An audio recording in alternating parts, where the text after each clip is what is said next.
My fellow compatriot, Templar 10 below me, has the voice of Barry White. Say hello, Templar. Hello, hello. Oh, yeah. Hold on. I think I need to get this out of your way. Yeah. He's got the voice of Barry White.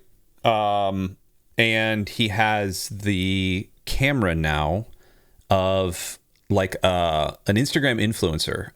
You look good. We had a couple of tech issues kind of getting it ready to go. So if things are a little wonky this episode, we apologize here. But welcome to the Roundtable. This is episode something. We're taking a break from our bracket, which will be back next episode. You'll be able to vote. Speaking of, how's voting been so far? Like, what's been the response? Good? Pretty good. I think we have just under 30 votes. And given that we haven't really been pushing it as much as maybe some previous brackets, I'd say that's pretty good. Yeah, it's pretty good so far. Yeah, love that. Love to hear that.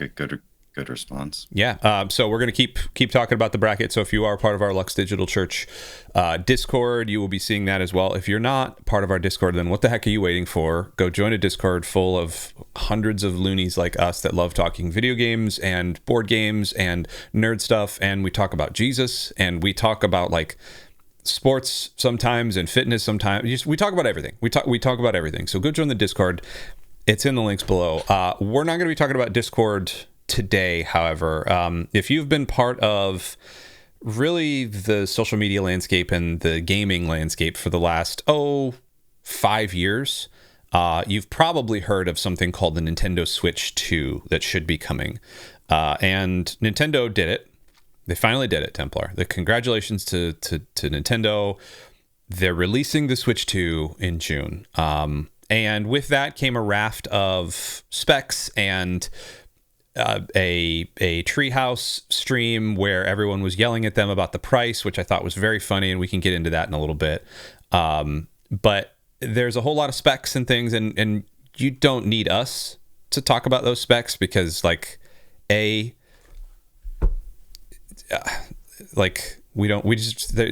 go to the web, go to Google or go to ChatGPT and just say, hey, like list out the specs of the Nintendo Switch 2 for me.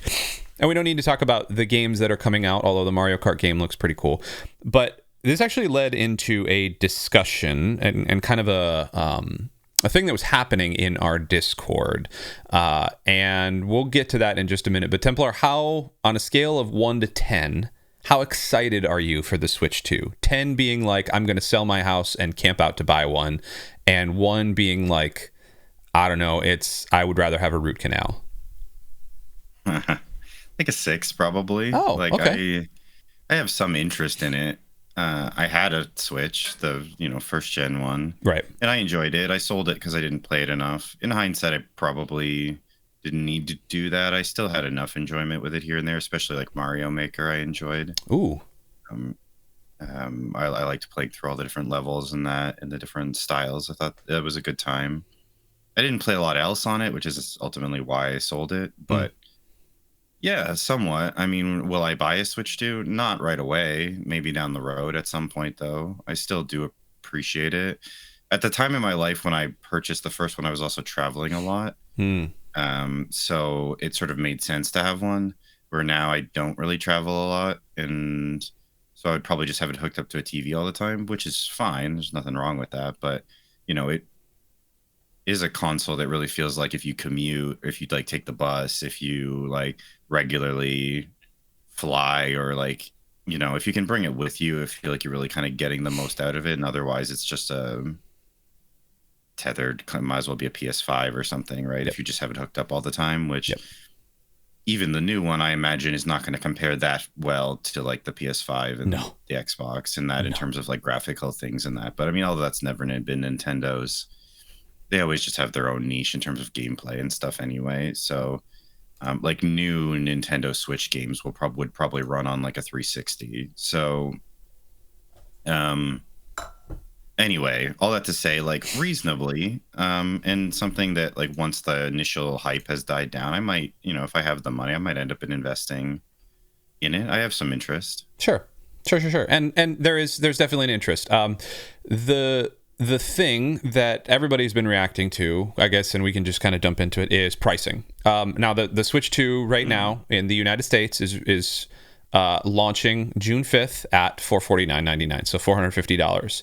or you can get the bundle with the new Mario Kart World for $500, which is a kind of, it's to be expected. That's the PS5 price. That's the Xbox Series X price. The argument is obviously you're getting way better hardware, and in the Sony and the Microsoft offering, of course the other side of that is it's not portable. So do with that what you will. I will push back a little bit on the portability of it. The Switch 2 has a 2-hour battery life, a quoted 2-hour battery life. Yeah, it's they said between 2 and 6 hours, which really means like you're gonna get like maybe 2 to 3, maybe, which doesn't feel good, man. What's the battery life of the OLED? I get the newer one. Yeah, I have an OLED. I get between 6 and 8 hours. So that's kind of what it needs to be. 2 hours is like, if that's actually all you're getting, then I guess maybe that would cover a commute if you take the bus or like the train to work or something. I guess that would maybe cover you, but like that seems suboptimal. And then think about battery degradation. If you're constantly going from 100 to 30%, you're constantly putting cycles on a lithium-ion battery. You're going to wear it down. Lithium-ion batteries, they're a consumable. Eventually, over time, they go away. I mean, how many parents out there right now can look at their kids' Switches, original Switches, and like our kids have had Switches now for 5 and 6 years, since before the pandemic. They've had the same Switches, and they barely last like 5 or 10, not 5 or 10 minutes, probably like an hour unplugged. I just always see them tethered to the wall whenever they're playing Fortnite or Mario Kart. That's just how it is. So battery degradation is a thing. The screen's very nice. It's a 1080p 120 hertz 7.9 inch LCD screen. That's huge. I mean, that's the size of a freaking Steam Deck. That's huge. So it's going to be nice and bright, which again accounts for a lot of the battery life. I'm sure they'll make tweaks. This is all just kind of flown off the top. The thing, is it not an OLED screen? No, it's an LCD. Launching with an OLED? No, LCD. But wouldn't that help the battery life, though? It would definitely help the battery life. The flip side of that is cost already. It's already $450, so it's going to be more to be an OLED. Plus, Nintendo's going to want to sell you an OLED in 2 or 3 years anyway, so this is an upgrade for them. But also the other argument is if you're on the go, OLED is tough for on the go because you have to crank it up so high because the blacks are literally black and the screen is off. Whereas with an LCD screen, you can put a backlight on and you can actually light up parts of the screen, so you don't necessarily need to use so much power. So, there's a trade-off. But regardless, the cost thing is the thing I wanted to jump into. In our Discord, we actually got into a large discussion about gaming in general, because there was a lot of like sticker shock with the Switch. And like, even to me, I'm a grown-ass man and you're a grown-ass man. And like we're adults, right? We have not a whole lot of disposable income, but we have some disposable income to spend on our hobbies, particularly gaming in this. $450 is quite a lot, but you cringe. But with the original Switch, I think was $399. Like, okay, like we all know prices are going up. We all know nothing is cheap anymore.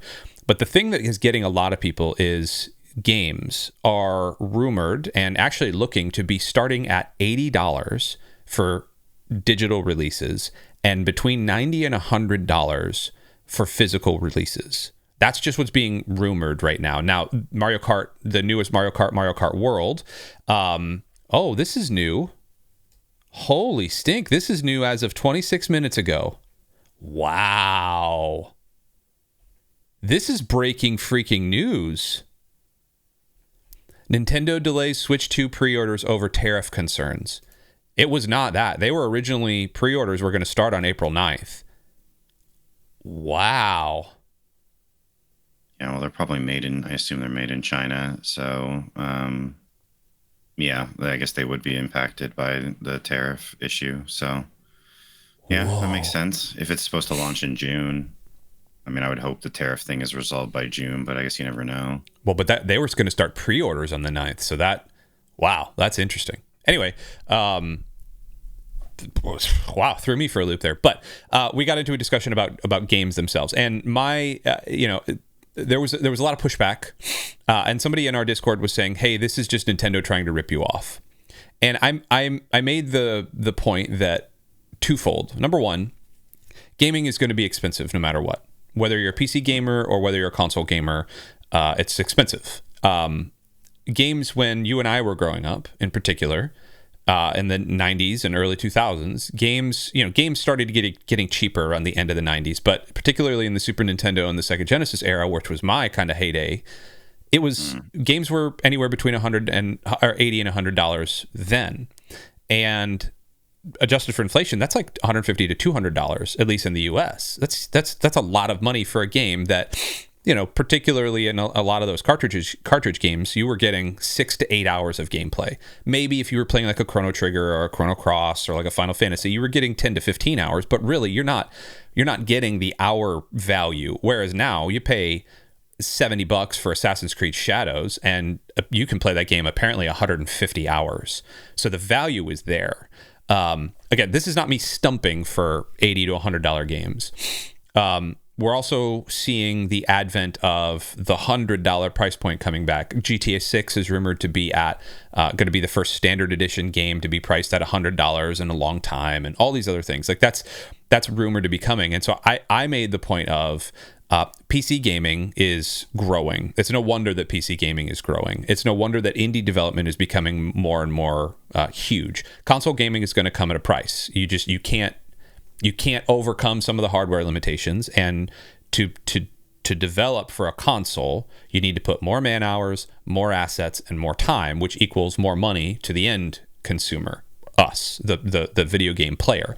PC gaming is you can run a lot of PC games at suboptimal hardware. Doesn't mean they're great. Doesn't mean they're going to look good. Doesn't mean you're always going to get 4K. But it's a lot of people are still playing 1080 and 1440 games and loving it. Like I do. I don't play 4K gaming because I'm not going to go pay a bunch of money for a huge upgrade. I've got a 3080 in this machine. I can comfortably play 1440, 120 hertz gaming perfectly fine.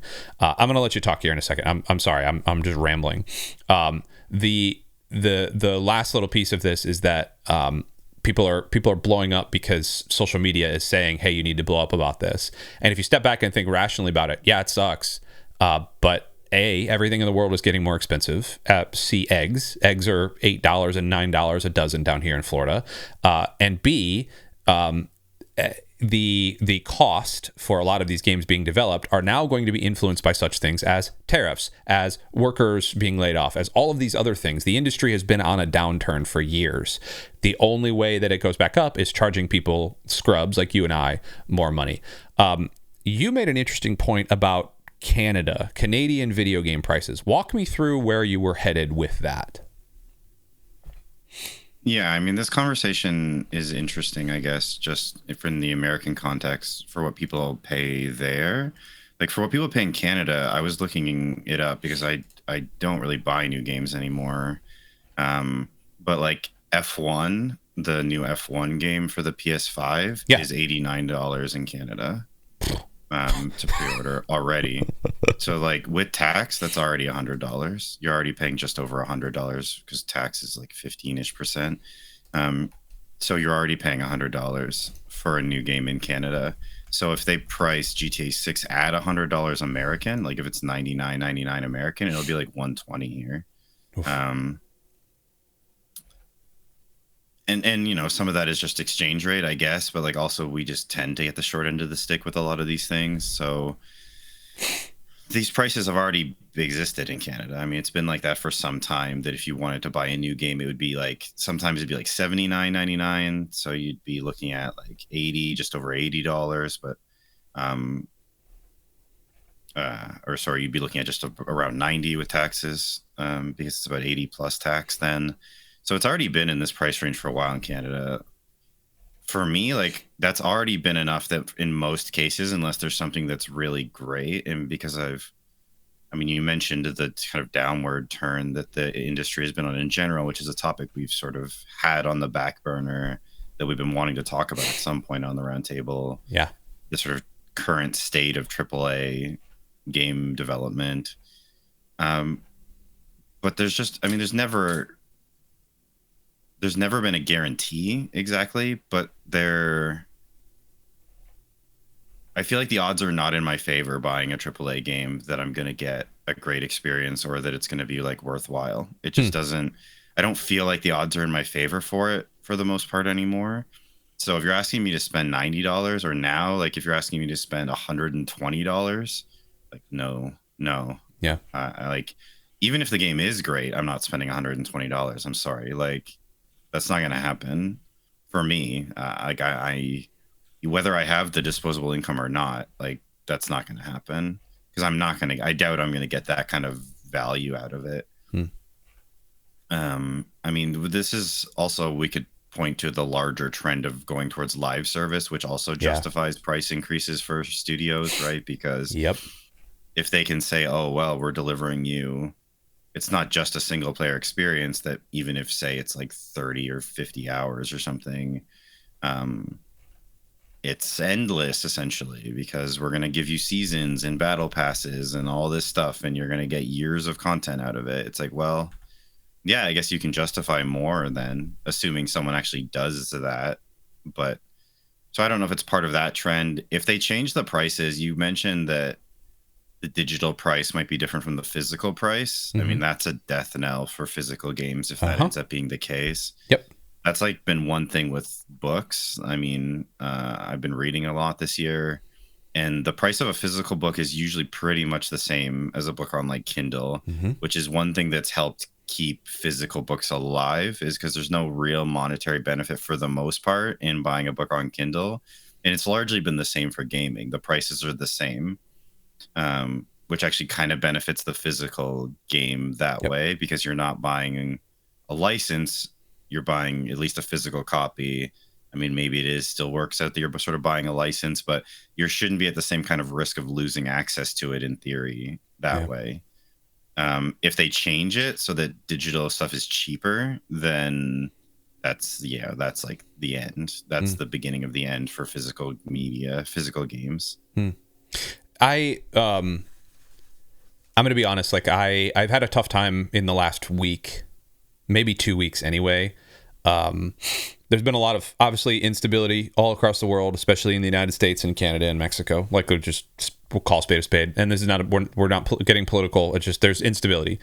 And one of the things that has really, so Templar and I are Christians. We believe that Jesus is Lord, and we believe that ultimately God will win whatever it is, and that ultimately he has power over all of this. That being said, it's tough to look at the state of the world sometimes and go like, how are you going to do this, Lord? Right now, even me as a pastor for almost 16 years now, I'm having a tough time looking at the state of the world and going like, all right, what do we need to do here? And how can I be optimistic? And so the Switch 2 stuff, this is a freaking grain of sand in the beachfront of the universe, right? And yet it is looking at all of the I'm going to say outrage, and that's just social media being stupid. But even the concerns of pricing, and now looking at this like tariff thing, like pushing back a pre-order for Nintendo, like that never happens, right? Like a company like Nintendo does not care about governments because it is its own entity. Things like that. I look at that and I go like, I'm going to admit, like there's a little trepidation that's creeping into everything right now, especially in money and all that. And I'm finding, and maybe this is the reason that you're reading more books, but I'm finding I'm stuck more in a lot of older games that I paid $50 and $60 for, that I'm finding a lot of value. Strategy games in particular, Crusader Kings and Football Manager, and I'm picking up Dwarf Fortress because I'm crazy. Stuff like stuff. Yeah. Yeah, thanks. I watched a documentary on it, and I was like, that's interesting. And I'm finding myself interested. But stuff like that. A half an hour video of just how to generate the world, and I'm like, I think I'm out. I like that stuff, man. That's strategy for me. Like I said, man, hey, if you're into it, that's great. But that's like super analog. Like, just even how to generate the map Yep. seemed tedious. Yep. And like that's not even getting into any of the actual game Oh, and mechanics itself. then you So have to like dig, and like you've got to set your dwarves to go dig a thing, and like water. There's so much there, and I'm probably going to be out after a little bit. But like, I also picked up a game that I've been playing, or I had played 2 or 3 years ago, Ghost of Tsushima. I picked that game back up and put it on my Steam Deck, and guess what? It freaking rips. That game freaking rips, and Great game.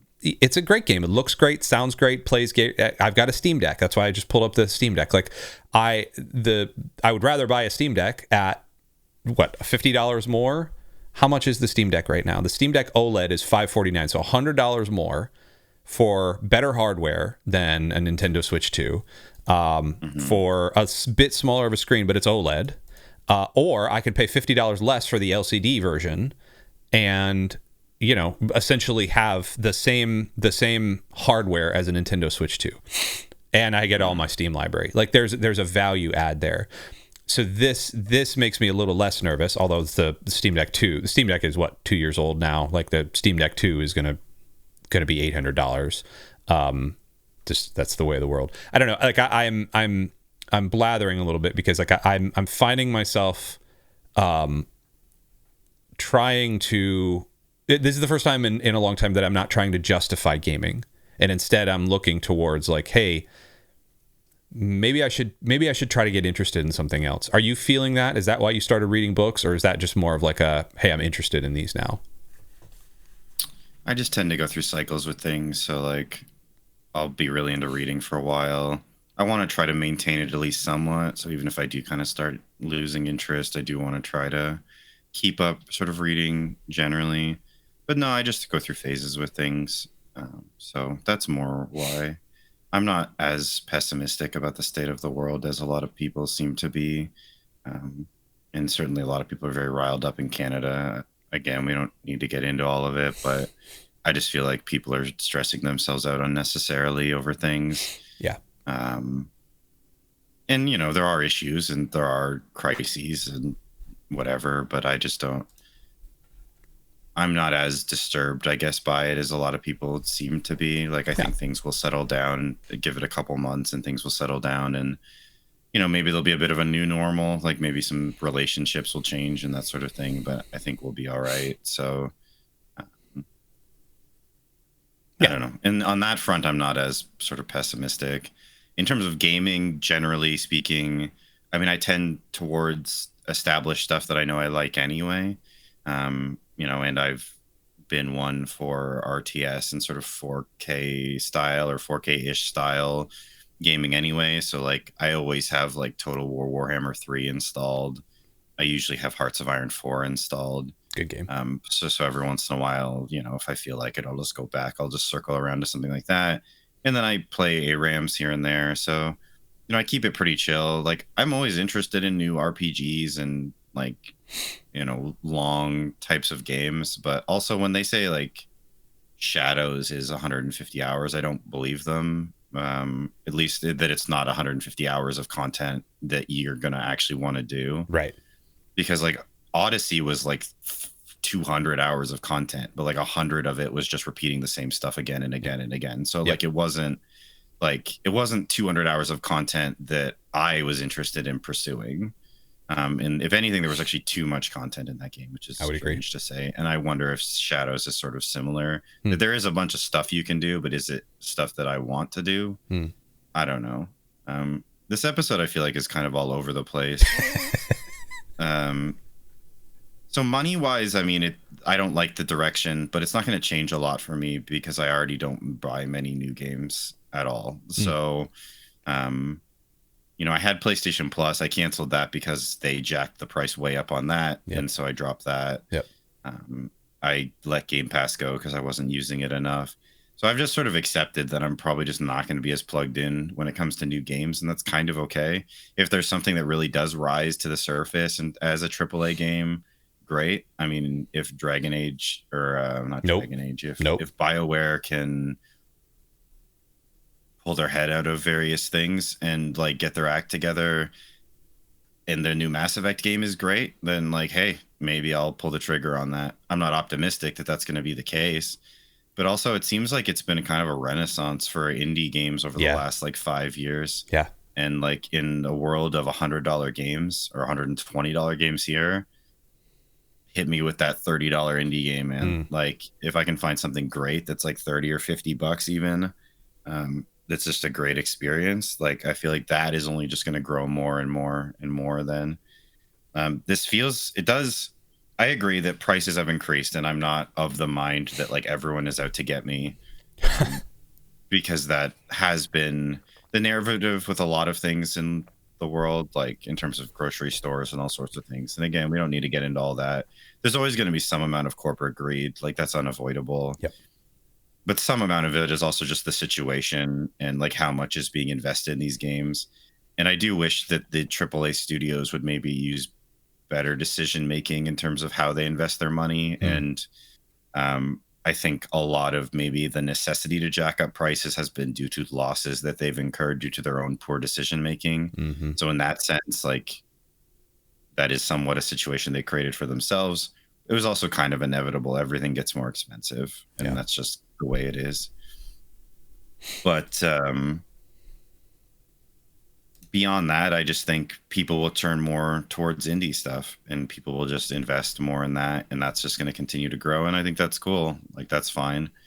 And turn away from it. I mean, we see the same thing with something like Netflix, right? Like Netflix keeps getting more expensive, even though the content isn't very good, and the content isn't very good, which is maybe why the price keeps going up, because they're losing money on this stuff that they're making that isn't great. So it's a cycle there, and eventually it'll hit a break point. Like either too many people will cancel, they're not going to be able to raise the prices more to compensate, and there'll have to be some sort of reckoning there. And there might ultimately be something in gaming too. If enough people say like, I'm not going to spend $100 on a game, then maybe there will be some sort of reckoning in gaming, but I don't know what that will look like. The problem is for GTA 6, they will pay it. Yes. That was literally what I was just going to say. Like GTA 6 will have GTA Online, the next iteration of GTA Online, we're assuming built into it, or just an expansion to GTA Online, which then you're going to hear people from all corners of the internet saying, well, yes, it's $100, but look at how much we've paid for GTA Online over the years, et cetera, et cetera. Like, and that I think honestly that's a special case. You know, that is like, that is not the bellwether. GTA 6 is not the bellwether. The bellwether is the next Super Mario Odyssey, or even Mario Kart. Like Mario Kart being, I think that's one of the reasons why this is shaking the industry. This is the first Mario Kart in 10 years, the first new Mario Kart in 10 years. And it is the game that is almost de facto for Nintendo platforms. There's a reason it's part of the bundle. And if you're shaking the ground and saying, hey, this is cool, you could buy this with the bundle for $50 or standalone for $80 digital and $90 physical, that is something. And if it's Nintendo doing that, that means that game's never going to be cheaper than $80. Like Nintendo just doesn't do sales. You know, you might get it. Nintendo are kind of scumbags though. So I mean, in that regard, yes. Like, yeah, they never have sales. I've talked about it in the past, so I don't want to rehash the whole thing. But like when I bought my Switch, I bought a few games, and games that were ported from like the Wii U that were already 5 years old at that point were still full price. And here that means they were like $80 or $90. Like I bought the Donkey Kong Frozen Tropical blah blah something. Tropical Freeze or whatever, Yeah. And it was a fine game. It was not $90 or $80 or whatever I paid for it worth. And it was already like 4 or 5 years old when I bought it. And it was just a straight port from the Wii U. So like, but that's maybe part of the problem is Nintendo fans are already kind of used to getting taken advantage of in that way. Because Nintendo never does sales. They charge whatever they want. It doesn't really matter if the game isn't that great, because people will die on the hill defending it. And generally they do deliver pretty good games, so I don't want to like completely just throw shade at them, because generally their first party stuff is of pretty good quality. But that's again the problem. Like people will pay it probably for Nintendo stuff, or like they might not pay $100 for everything, but they'll pay it for a lot because there's just such a rabid fandom. And then like when the Pokemon games come out, people pay it for that too, because again, like, doesn't really matter how middling the quality of Pokemon games are, because those have not always been the best quality, and people will still pay it. So like, I don't know what will determine it. because they'll pay it for GTA. Whenever the next Elder Scrolls, they'll pay it when Elder Scrolls whatever comes out. Or you just pay for that. Game Pass for 2 months. Yeah, maybe. So like, I don't know what will cause a reckoning to happen. The thing is, people won't pay it for the new Ubisoft thing. They won't pay it for the new BioWare thing, most likely. So like, there's a lot of studios I feel like they won't be able to get away with it. So like, I don't know how that will shake out then. Nintendo will be able to get away with it with some stuff, and like big stuff like GTA 6 will be able to get away with Halo. I don't know if Halo can get away with it at this point. I feel like a lot of the shine and like a lot of the lusters off that rose for Halo. Maybe. I think they could do easy $80 standalone on Steam or buy Game Pass for 3 months. Maybe. It's that's the thing. It's hard to know. Like, maybe there is enough exceptions that they'll be able to get away with it generally. But then that might just make things even more concentrated, and a lot of these other studios won't be able to survive if that's the new normal pricing in terms of what they have to put into it monetarily, and that's what they have to charge. Then maybe that'll just mean more studios go under, or more studios like get absorbed, because a lot of studios won't be able to get away with that. I mean, people aren't going to pay $100 for whatever the next Assassin's Creed game is. I don't think so. Yeah. It's also, we're in a rough patch right now because the industry, like we've said, has been pretty bad over the last essentially 2 or 3 years. A bunch of layoffs, a bunch of studios closing, getting bought up. There's been a lot of, obviously, scandal over the last 5 years, and just the video games industry, and this is a incomplete comparison, so please don't take me any further than this, but the video games industry right now feels like the oil and steel industry around the turn of the 20th century, where there had been monopolies, just gigantic money-making monopolies for 10 to 15 years, grinding people into the dust. And then when the people started rising up, the Rockefellers and the United Oils or U.S. Steels of the world started falling because they had to charge larger prices, et cetera, et cetera. And it feels like we're going through that turn right now because of unionization, because of all those other things. And that's ultimately shaking down into, there's a rebalancing, probably for the better. But my fear is the people that are getting kicked out of these jobs, and if it, let's say Nintendo is charging $80. Well, Japan's a different culture, so whatever. But let's say, we've got Microsoft Game Studios or any of the American-based studios that are saying, all right, well, we're going to charge $80 for our game, and nobody buys it because people are going to vote with their wallet. There's going to be even more of a rebalancing. And then what happens to those people that are actually working in those jobs, that have actually done decent jobs?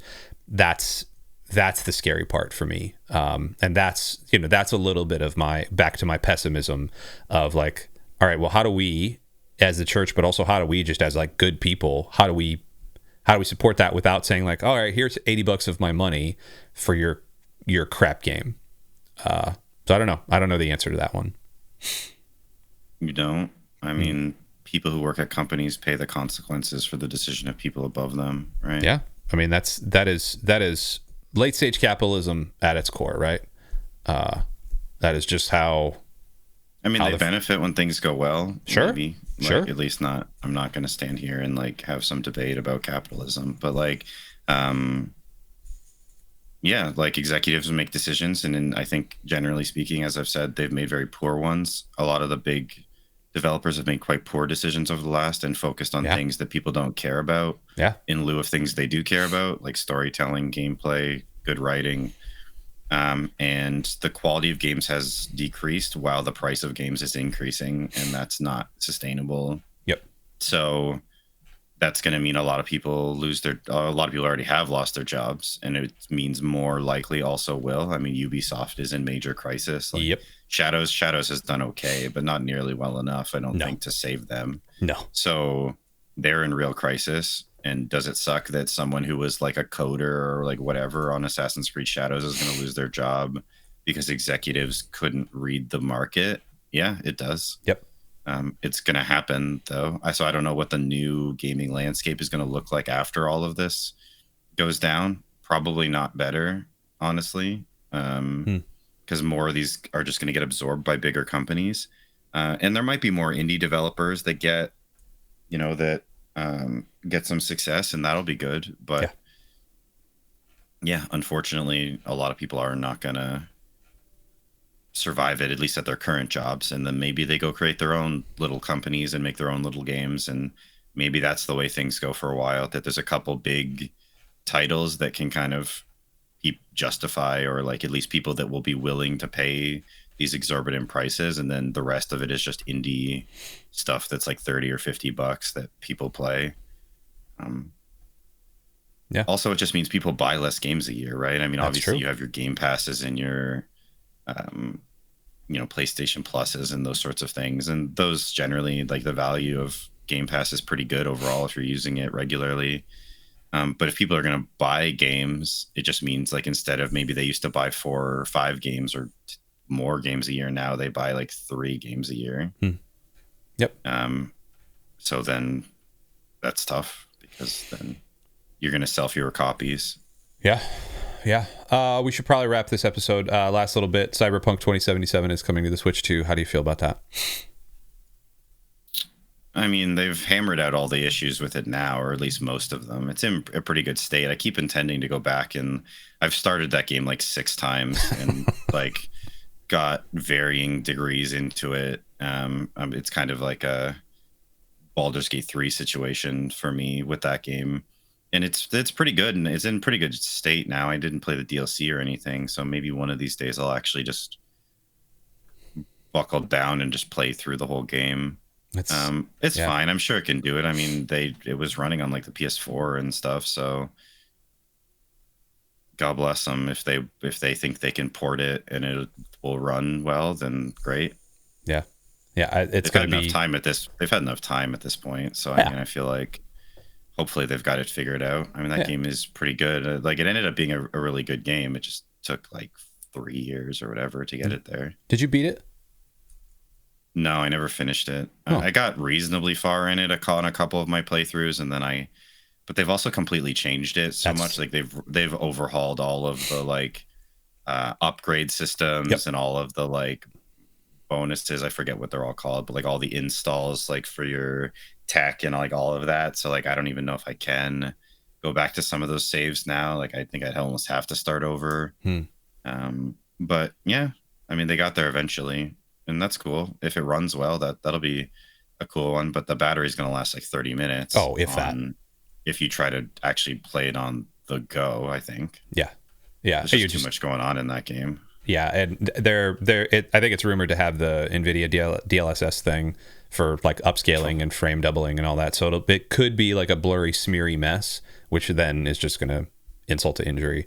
We'll they gotta do something to.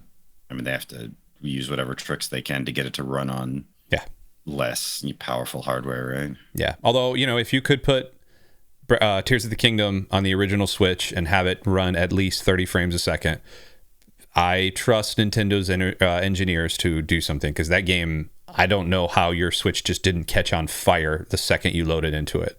But it did it. It worked, and there was magic. There was some sort of streaming magic that was happening behind the scenes.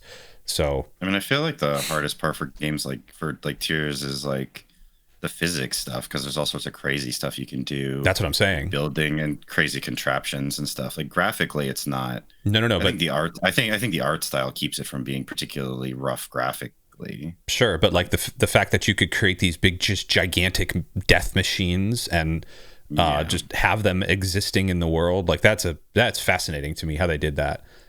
There has to be.